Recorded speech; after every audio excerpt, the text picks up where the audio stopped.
नमस्कार दोस्तों, आप देख रहे हैं पब्लिक पॉइंट न्यूज, जहां मिलती है आपको सच और सही खबर सबसे पहले। चलिए शुरू करते हैं आज की बड़ी खबरें। इससे पहले आप न्यूज कहां से देख रहे हैं यह कमेंट में लिखना बिल्कुल ना भूले। टीम इंडिया को बीसीसीआई देगा 131 करोड़ रुपए इनाम। खिलाड़ियों और सपोर्ट स्टाफ में बंटेगी राशि। तीसरी बार बना 2-0 world cup champion. 2-0 world cup जीतने के बाद भारतीय टीम पर इनामों की बारिश हो रही है। Board of control for cricket in India (BCCI) ने टीम इंडिया के लिए 131 करोड़ रुपए की पुरस्कार राशि घोषित की है। यह रकम खिलाड़ियों के साथ साथ कोच और सपोर्ट स्टाफ के बीच बांटी जाएगी। भारतीय टीम ने शानदार प्रदर्शन करते हुए तीसरी बार ICC men's T20 world cup का खिताब अपने नाम किया है।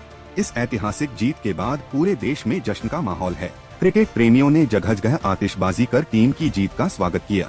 बीसीसीआई ने टीम के बेहतरीन प्रदर्शन की सराहना करते हुए कहा कि खिलाड़ियों की मेहनत और एकजुटता से यह बड़ी सफलता मिली है।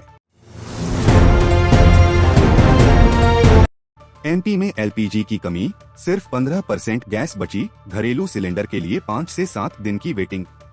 मध्य प्रदेश में इन दिनों एलपीजी गैस की कमी देखने को मिल रही है। राज्य में फिलहाल केवल करीब 15% गैस स्टॉक बचा है, जिसे इमरजेंसी के लिए सुरक्षित रखा जा रहा है। इस कारण कई शहरों में घरेलू गैस सिलेंडर की सप्लाई प्रभावित हो रही है और लोगों को सिलेंडर के लिए 5 से 7 दिन तक इंतजार करना पड़ रहा है। स्थिति को देखते हुए भोपाल और इंदौर मेट्रो प्रोजेक्ट को भी फिलहाल गैस उपलब्ध नहीं कराई जाएगी। गैस एजेंसियों का कहना है कि सप्लाई जल्द सामान्य करने के प्रयास किए जा रहे हैं। अधिकारियों के मुताबिक अगले कुछ दिनों में नई खेप आने के बाद स्थिति में सुधार होने की उम्मीद है। फिलहाल उपभोक्ताओं से धैर्य बनाए रखने की अपील की गई है। दतिया में भीम आर्मी की संकल्प यात्रा पर लाठीचार्ज, वाटर कैनन और आंसू गैस का इस्तेमाल। 100 से ज्यादा कार्यकर्ता गिरफ्तार। मध्य प्रदेश के दतिया में भीम आर्मी की संकल्प यात्रा के दौरान पुलिस और कार्यकर्ताओं के बीच टकराव हो गया। स्थिति बिगड़ने पर पुलिस ने भीड़ को नियंत्रित करने के लिए लाठीचार्ज किया। इसके साथ ही वाटर कैनन और आंसू गैस के गोले भी छोड़े गए। बताया जा रहा है कि यात्रा के दौरान बड़ी संख्या में कार्यकर्ता सड़क पर उतर आए थे, जिससे माहौल तनावपूर्ण हो गया। पुलिस ने व्यवस्था बनाए रखने के लिए सख्ती दिखाते हुए करीब 100 कार्यकर्ताओं को गिरफ्तार कर लिया। घटना के बाद इलाके में पुलिस बल तैनात कर दिया गया है और हालात पर नजर रखी जा रही है। अधिकारियों का कहना है कि कानून व्यवस्था बनाए रखने के लिए यह कार्रवाई की गई।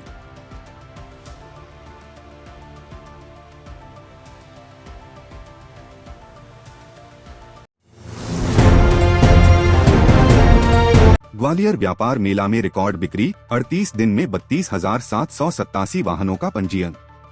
मध्य प्रदेश के ग्वालियर व्यापार मेले ने इस बार 100 साल का रिकॉर्ड तोड़ दिया।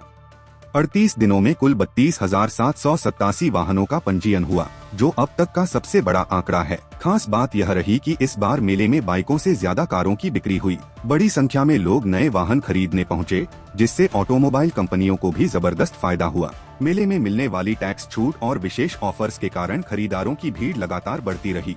प्रशासन के अनुसार हर साल की तुलना में इस बार बिक्री में काफी बढ़ोतरी देखने को मिली है।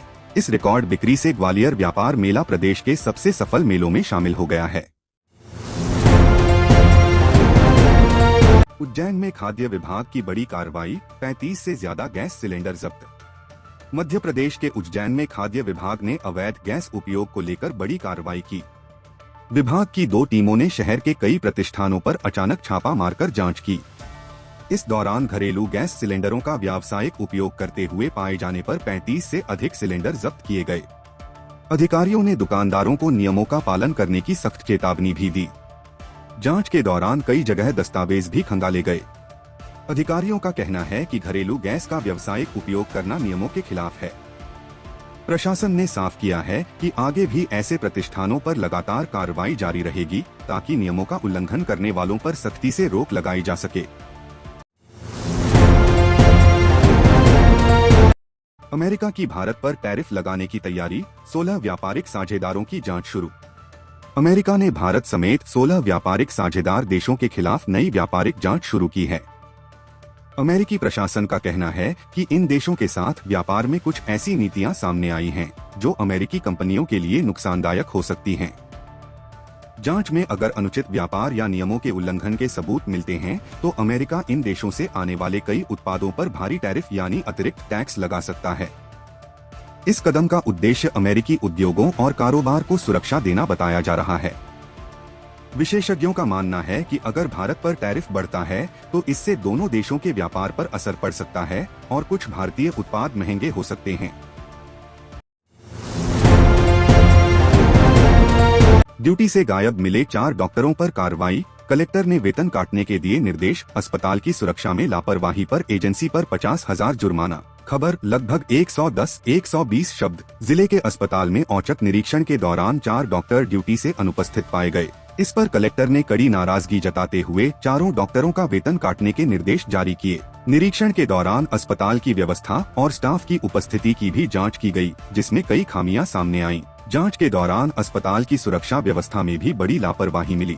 सुरक्षा व्यवस्था ठीक से नहीं होने और नियमों का पालन नहीं करने पर संबंधित सिक्योरिटी एजेंसी पर 50,000 रुपए का जुर्माना लगाया गया। कलेक्टर ने अस्पताल प्रबंधन को स्पष्ट निर्देश दिए कि मरीजों को बेहतर सुविधाएं उपलब्ध कराई जाएं और सभी डॉक्टर व कर्मचारी समय पर ड्यूटी पर मौजूद रहें। प्रशासन ने चेतावनी दी है कि भविष्य में लापरवाही मिलने पर और सख्त कार्रवाई की जाएगी। आरएसएस में बड़ा बदलाव की तैयारी, प्रांत प्रचारक पद खत्म होगा। यूपी चुनाव में नए ढांचे का पहला परीक्षण। राष्ट्रीय स्वयंसेवक संघ आरएसएस अपने संगठनात्मक ढांचे में बड़ा बदलाव करने की तैयारी में है। जानकारी के अनुसार संघ प्रांत प्रचारक की व्यवस्था को समाप्त कर नया ढांचा लागू कर सकता है। नए मॉडल में संगठन को केंद्र, राज्य और संभाग स्तर पर बांटा जाएगा। हर राज्य में अब राज्य प्रचारक नियुक्त किए जाएंगे, जबकि देश भर में 70 से अधिक संभाग प्रचारक बनाए जाने की योजना है। राष्ट्रीय स्वयंसेवक संघ यह बदलाव संघ के 100 वर्ष पूरे होने के मौके पर संगठन को ज्यादा प्रभावी बनाने के लिए किया जा रहा है। माना जा रहा है कि नए ढांचे का पहला बड़ा परीक्षण उत्तर प्रदेश के आगामी चुनावों में हो सकता है, जहां संगठन की नई रणनीति और कार्यप्रणाली को परखा जाएगा। एमपी में घरेलू एलपीजी पर सख्ती, अब 45 दिन बाद मिलेगा दूसरा सिलेंडर। जमाखोरी रोकने सरकार ने बढ़ाया इंतजार, ऑनलाइन बुकिंग भी ठप। मध्य प्रदेश में घरेलू एलपीजी सिलेंडर की कमी को देखते हुए सरकार ने नया नियम लागू किया है। अब उपभोक्ताओं को दूसरा घरेलू सिलेंडर लेने के लिए 45 दिन तक इंतजार करना होगा। पहले यह अवधि 25 दिन थी, लेकिन जमाखोरी और कालाबाजारी रोकने के लिए सरकार ने इसमें 20 दिन की बढ़ोतरी कर दी है। अधिकारियों का कहना है कि कई जगहों पर सिलेंडर स्टॉक कर बेचने की शिकायतें मिल रही थीं। इसी वजह से सख्ती बढ़ाई गई है। इधर राज्य में ऑनलाइन गैस बुकिंग की सेवा भी कई जगह प्रभावित हो गई है, जिससे उपभोक्ताओं को परेशानी उठानी पड़ रही है। प्रशासन का दावा है कि व्यवस्था जल्द सामान्य की जाएगी। वीडियो में पूर्व महामंडलेश्वर का आरोप, मेरी हत्या हो सकती है, अखाड़ा परिषद अध्यक्ष को बताया दुर्योधन। एक वायरल वीडियो में पूर्व महामंडलेश्वर ने अपनी जान को खतरा बताते हुए गंभीर आरोप लगाए हैं। उन्होंने कहा कि उनके साथ साजिश की जा रही है और उनकी हत्या भी करवाई जा सकती है। वीडियो में उन्होंने अखिल भारतीय अखाड़ा परिषद के अध्यक्ष पर निशाना साधते हुए उन्हें दुर्योधन तक कह दिया। पूर्व महामंडलेश्वर का आरोप है कि उनके सम्मान को ठेस पहुंचाने और सार्वजनिक रूप से अपमानित करने की कोशिश की जा रही है, जिसे उन्होंने चीरहरण जैसा व्यवहार बताया। इस बयान के बाद संत समाज और अखाड़ों की राजनीति में हलचल तेज हो गई है। मामला सामने आने के बाद समर्थकों और विरोधियों के बीच बयानबाजी भी बढ़ गई है। पूरे प्रकरण को लेकर अब संत समाज और अखाड़ा परिषद की भूमिका पर भी सवाल उठने लगे हैं।